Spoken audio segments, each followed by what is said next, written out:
Mouse কেনার আগে যে বিষয়গুলো আমাদের জানা উচিত।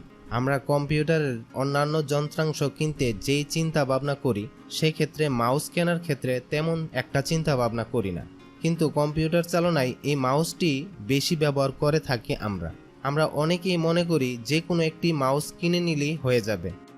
তাই ভেবে অনেক সময় সস্তা বা নন ব্র্যান্ড বা সঠিক মাউসটি নির্বাচন করতে পারি না।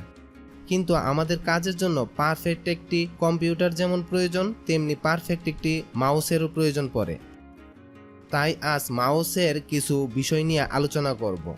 কোন ধরনের মাউস কিনবেন, আপনি কি ধরনের কাজের জন্য মাউস কিনবেন সেটা আগে ভেবে নিন।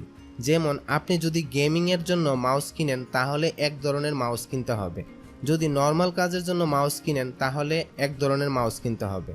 আবার যদি ডুয়েল মনিটর দিয়ে কাজ করেন বা এ জাতীয় উচ্চমানের কাজ করেন তাহলে আরেক ধরনের মাউসের প্রয়োজন পড়বে। তাই প্রথমেই সিলেক্ট করে নিন কোন ধরনের কাজের জন্য মাউসের দরকার। কী ধরনের সাইজের মাউস কিনবেন, বাজারে অনেক ধরনের সাইজের মাউস কিনতে পাওয়া যায়। তার মধ্যে থেকে আপনাকে দেখে নিতে হবে আপনার কোন ধরনের মাউসটি দরকার। হাতে ধরতে সুবিধা হয় এমন মাউস কিনতে পারেন। আপনি যদি ল্যাপটপের জন্য কিনতে চান বা বেশিরভাগ ভ্রমণে ব্যবহার করবেন ভাবছেন, তাহলে ছোট আকৃতির মাউস কিনতে পারেন। আমরা যখনই মাউস কিনতে যাব তখন অবশ্যই ধরতে সুবিধা হয় এরকম মাউসই কিনতে পারেন। মাউস কিনতে ডিআইপি দেখে কিনুন। আমরা যখনই মাউস কিনতে যাই তখন ডিআইপি দেখে কিনতে পারেন। ডিআইপি বলতে মূলত বোঝায় আপনার মাউসটি নাড়ালে তার কার্সারটি কত দ্রুত নড়তে পারে সেটাকে বোঝায়। নর্মাল কাজের জন্য এ দেখার বেশি একটা প্রয়োজন পড়ে না, তবে গেমিং বা উচ্চমানের কাজের জন্য ডিআইপি দেখে কেনাই ভালো হবে। মাউস কিনতে পুলিং রেট দেখে কিনুন। আপনি যদি সাধারণ কম্পিউটার ব্যবহারকারী হন তাহলে এই পুলিং রেট সম্পর্কে না জেনেই মাউস কিনতে পারেন, তবে আপনি যদি গেমার হন বা উচ্চ মাপের কাজ করেন তাহলে পুলিং রেট দেখে মাউস কিনাই উত্তম হবে। পুলিং রেট হলো আপনার মাউসটি কত সময়ের মধ্যে কম্পিউটারটিকে জানাতে পারবে। আপনার মাউসটি যদি 250 হার্টজ হয় তাহলে 4 মিলি সেকেন্ডে জানাতে পারবে।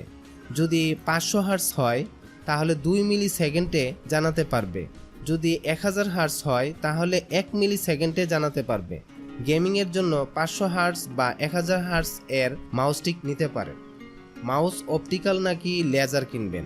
অপটিক্যাল মাউস আর লেজার মাউসের যন্ত্রাংশ ক্ষেত্রে একই থাকে, শুধুমাত্র অপটিক্যাল এর মাউসের নিচে এলইডি লাইট থাকে আর লেজার মাউসের নিচে লেজার এর থাকে। তবে লেটেস্ট হিসেবে লেজার ব্যবহার করা যেতে পারে, আবার দুটোতেই কোনো সমস্যা নেই। মাউস কেনার ক্ষেত্রে তারহীন কিনবেন নাকি তারযুক্ত কিনবেন? তারযুক্ত মাউস আমরা অনেক ক্ষেত্রে ব্যবহারে অভ্যস্ত হয়ে পড়েছি, অনেক ক্ষেত্রে তারযুক্তই মানায়। যেমন মাউসটি হারানো যায় না, এক জায়গায় থেকে আরেক জায়গায় যায় না। তারযুক্ত মাউসেও কিছুটা সুবিধা রয়েছে, তবে তারহীন মাউস হলে আরও ভালো হয়।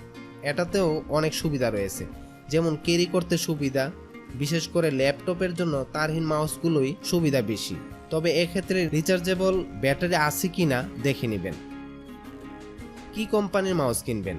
বাজারে অনেক কোম্পানির মাউস কিনতে পাওয়া যায়, তবে আমার ব্যক্তিগতভাবে যে মাউসটি দীর্ঘস্থায়ী হয়েছে বা টেকসই হয়েছে তা হলো এফোরটেকের মাউসগুলো।